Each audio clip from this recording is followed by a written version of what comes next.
Poglejmo v svet športa.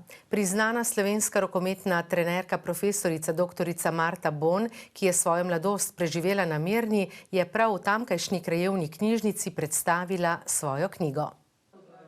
Pod knjigo, v kateri so zbrane kolumne iz Delove priloge Polet z govornim naslovom O športu in življenju, sta se podpisali z Brino Kotar. Zelo velik del je pa namenjen športu. Jaz sem takrat delovala v vrhunskem športu, bila sem trenerka v Ligi prvakinj, istočasno sem bila zaposlena na fakulteti za šport, imela sem družino, otroke in poleg tega sem celo pisala kolumne. Popisuje življenje.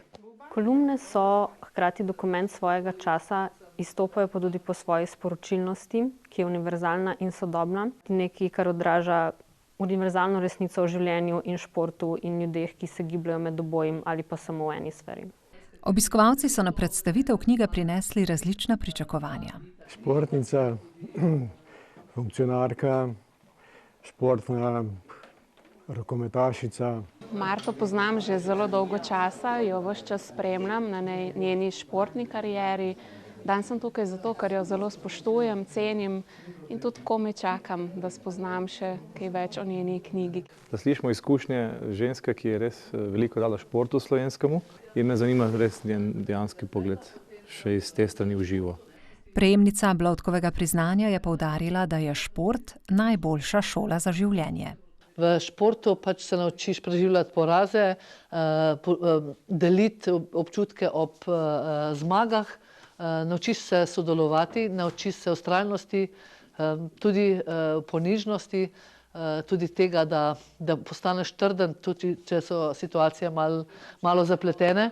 Dodala pa je še, da je pri mladih športnikih pomembna tudi vloga staršev, ki naj bo v sozvočju s trenerjevim pogledom.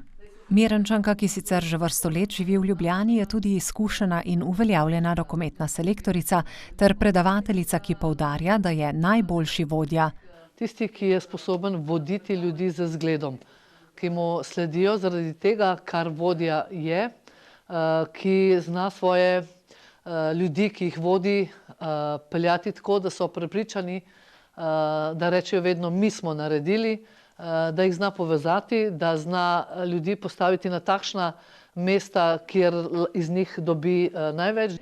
Skozi življenje je vse bolj vodi hvaležnost in spoznanje, da nekaj šteje le, kar narediš dobrega za druge.